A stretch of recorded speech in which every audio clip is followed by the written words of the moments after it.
to the extent that there is a better mechanism for addressing malocclusion, that's a threat. But even worse, because your argument is so powerful and so well grounded with respect to what the ultimate cause is, in effect, if people were to take seriously your proposal and they were to chase down the details and the effect of remedying the root cause, which is that we are now eating things as developing infants and children that do not cause the right feedbacks to shape our faces correctly, that is the root cause. It's not that our teeth don't know where to go. It's that by the time our teeth are trying to figure out where to go, our jaws don't have enough room in many cases. They aren't shaped correctly for the teeth to meet.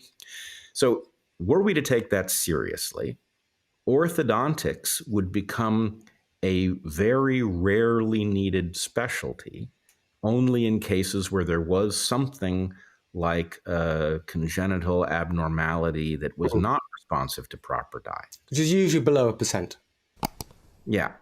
So it is not surprising to me, having confronted power a number of times in my career, to discover that you are now on the wrong end of a board adjudicating the question of whether or not you are qualified to practice your profession, right? In essence, people who threaten an industry often find themselves faced with some exercise of power that will shut them up.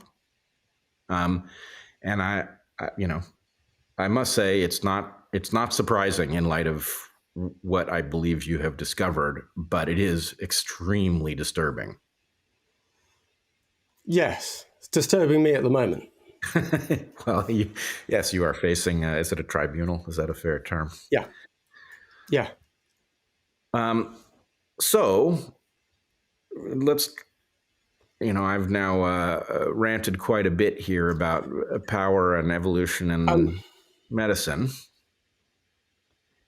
Yeah, I mean, for me, life's really tough at the moment, because if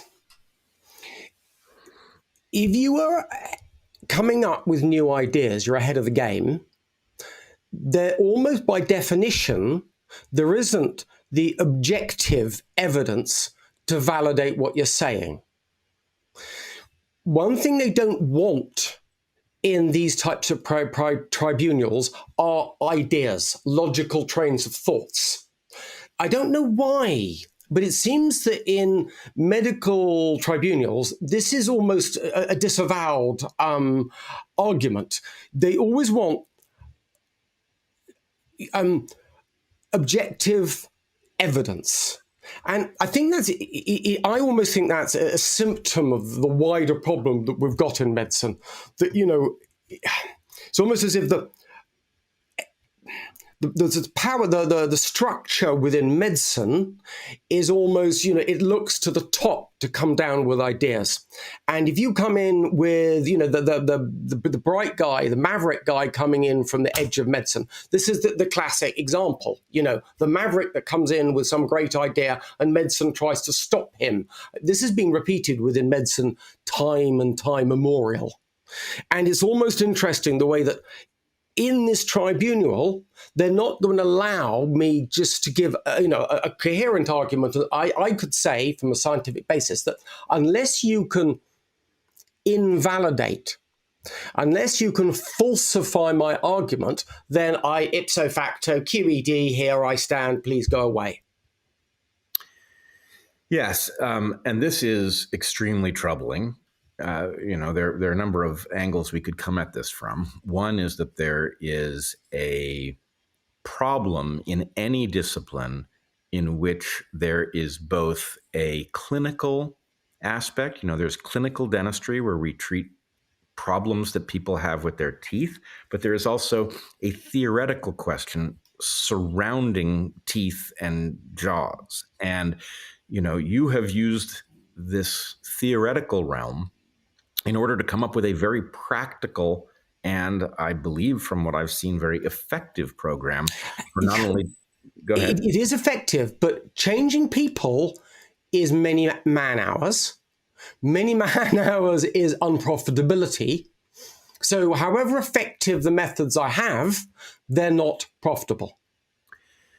They're not profitable. I mean, to me, that sounds like it's downstream quite a ways, because Well, yeah, I mean, clearly, Brett, I've got, I would say, at least a third of my patients, the facial changes I gain are just unbelievable. It's crazy. Did you really change that person? And to meet the person, it's crazy. I often say, if I could take 10% of the increased earnings that these kids get, that's all I would ever need.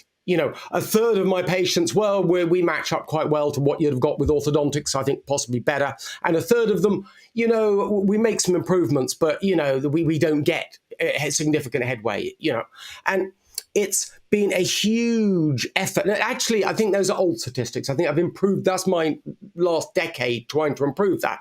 But what it's taught me, it's just still not profitable. It's not profitable to do this. Well, yes, not profitable, but they're two steps removed from the real problem. Okay, Yeah, not okay. profitable. Even if it was profitable, you're talking about an industry of professionals that effectively need to retrain completely in terms of their approach, right? So that's implausible on its face. But even worse than that, from the perspective of the industry itself, there would be very little need for this specialty if people's faces were shaped correctly in the first place, which is downstream of diet. No doubt. But I think that we forget, because, to take it beyond, the reason I published the concept craniofacial dystrophy. So I need, everyone was talking about the people have crooked teeth. We've got this, rapid rise in crooked teeth, and we've got this rapid rise in sleep apnea. We've got a rapid rise in forward head posture, jaw joint problems, most otolaryngology, ENT problems. So something generally is going wrong with this structure. And there seem to be relationships, there's all of these rapid curves going up, and what's going on. And as far people come to me because they want straight teeth. That's what they want. Now, when I talk about faces and the realignment, they buy into that. And I guess now it's why a lot of people come to see me. But I think the value I add outside the crooked teeth is enormous. And I think we're only just scratching the surface of that.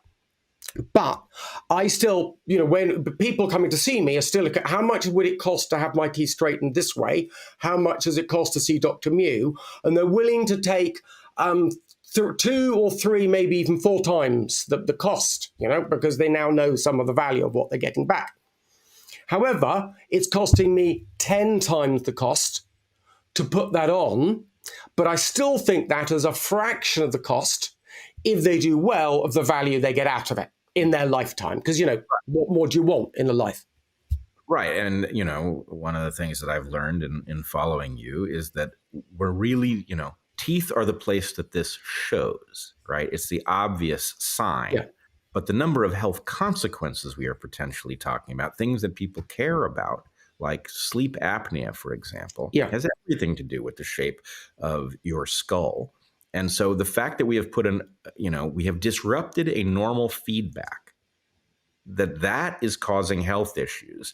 The one that we have it's not even a remedy, it's a kludge. Moving the teeth around after the jaw is formed incorrectly is not a proper remedy. It's it's a cosmetic fix, and yes, it has some benefits, right? The teeth meeting removes some of the pathologies, but it certainly doesn't address the majority of them.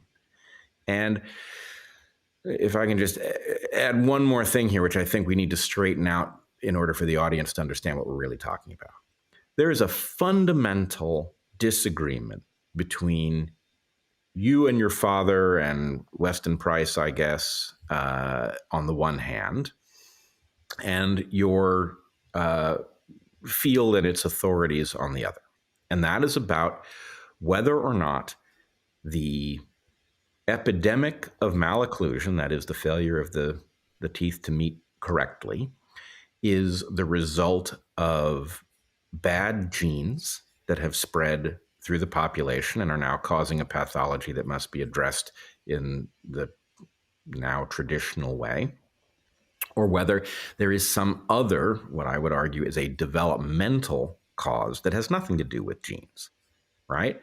Now, why you're on the defensive here is mysterious to me. I mean, it's not really, because I know how power works and I know how industries work, and I know that people do not surrender their role in the world. They come up with reasons to preserve it. But the fact is, this isn't even a difficult question.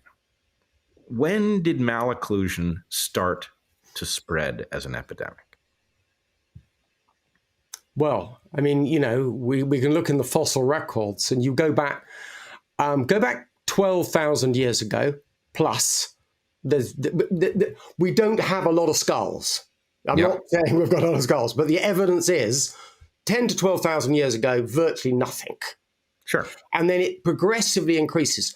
What you do have is a change. As soon as we started picking up a flint tool and cutting meat, then we didn't have to do as much of this. Because before you incise food with your incisors, you cut food with your incisors. So as soon as you had a stone tool, you were doing less. And that was probably the first change. Our incisors, you had to wear them so much that you developed a gap between them from wear. And that gap, having teeth overlapping, was the first clue, first change. But then we had a long period with more or less straight teeth, with the majority of people having straight teeth. I would say to the end of the medieval period, basically everyone's got all 32 teeth in their mouth. Okay. So that's up to about 1400. This is in Britain. We've got to take some localities. So, the developing Europe, most people have got all their teeth working in function, including the wisdom teeth, up till about the 1400s. Then it clearly becomes more prolific, particularly in cities and in the wealthier groups, whereas if you go out into the farms and onto the fields, there's less crookedness, less disruption in the way faces grow and the crookedness of the teeth. And then, of course, you hit the Industrial Revolution and it just starts to spiral up. I think it really got prolific at the turn of the 1900s. And this is when orthodontics started, because orthodontics, we had a method. There were several methods, but the one we seem to have followed was a guy called Edward Angle in the US, who made mechanical systems that could make the teeth straight. There you had people that were willing to pay for it. You had a method that could do it, and then basically an industry started. And it worked, it made teeth straight. So we see a spectacular rise starting at the beginning of the 20th century. Is that right? Yeah. Okay. So let's take your field's perspective at face value. Okay. Let's say that in order for your field to be correct about the cause here, some new bad genes have to have emerged at that moment and spread, right? Now, if I do a back of the envelope calculation, right? If I say, okay, let's say that a new gene for malocclusion shows up in 1900 because people are modern and they're not going to starve almost no matter what. It doesn't have the negative selective pressure that it would ordinarily have. Now let me give that gene the benefit of every doubt. Right? Let's make it a dominant gene so that everybody who has a single copy has malocclusion with this new form, right? And so it shows up in one person. And then let's say that I set the parameters for maximum rate of speed that makes, just even beyond anything that makes sense. Let's say it's a dominant gene that the person who had it first, the person in which the mutation occurred, has 6 children. Well, half of them will get it. All right. 3 of those children will have this new kind of malocclusion. And then let's have each of those 3 children have 6 children of their own, 3 of whom will get it. Right. So this is like a ridiculous rate of spread. This is winning the lottery as far as some new gene is concerned, spreading across the population. Well, at that rate, in 100 years, the total number of people that would have had that new kind of malocclusion, if I'm doing the calculation correctly, is under 125. It hasn't spread like wildfire across continents. Yeah. It's not effective. We've just hit, apparently, this week, we're hitting 8 billion people on the planet. Yeah. And that's a lot of people compared to what you said, 125. Right. So the point is, I don't even know what argument is being made. If we all agree that malocclusion has spread like wildfire since 1900, then bad genes ain't even on the list. No. I'm not saying nobody has malocclusion because they have a bad gene. I'm sure that happens. Yep. But the idea that this thing, the point is, it spread like a contagion. Right? The list of things that can do that is small. One thing that can do it is a pathogen, for which there's no indication here, as I understand it. Yep. Another thing that can do it is a cultural change that spreads horizontally across a population, like a change in the diet of children. And so, to me, this is open and shut. You at least have a viable hypothesis for what's going on, in addition to clinical evidence of positive effect on your patients, right? Your field has a nonsense story that should take any evolutionists, a few minutes with a single envelope to falsify. So why are you on the defensive at all? That's the question. I mean, if it isn't power, that's the obvious answer, is that it's power defending itself. Well, it's this crazy situation where, I sit down with the lawyers and I say, well, look, Bret, I didn't mention that between 2009 and 2015, I wrote to every government body, everything, just saying, look, we need to debate on the utility of malocclusion, because I wanted to work within the parameters of my field.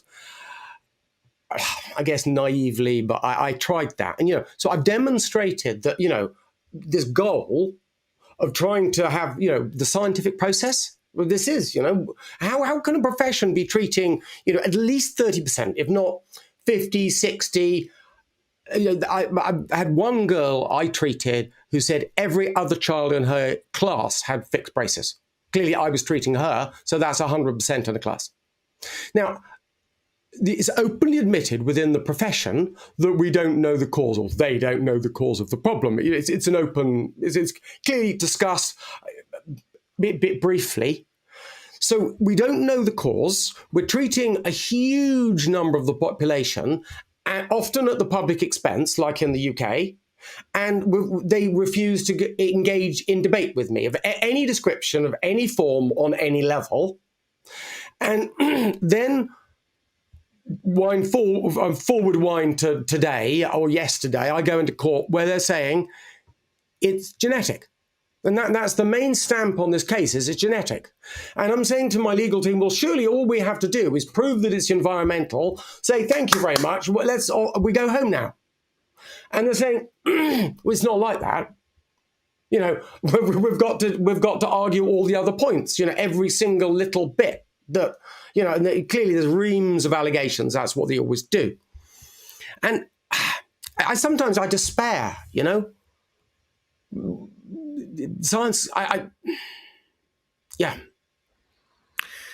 Yeah, well, I increasingly find myself in this spot where, having seen enough of these cases, I can't really be surprised. But then, the part of me that's just a regular human being is shocked, right? Like, you've actually made progress on this puzzle, not only theoretical progress, which would be great enough on its own, but clinical progress, right?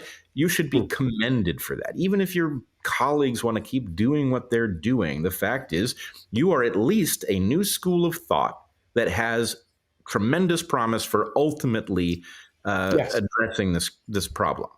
And, it's a classic case of no good deed goes unpunished. Yeah, I think somehow being able to improve people's facial appearance and general health, there must be some money in there somewhere. I'm sure somehow, I'll come good on this.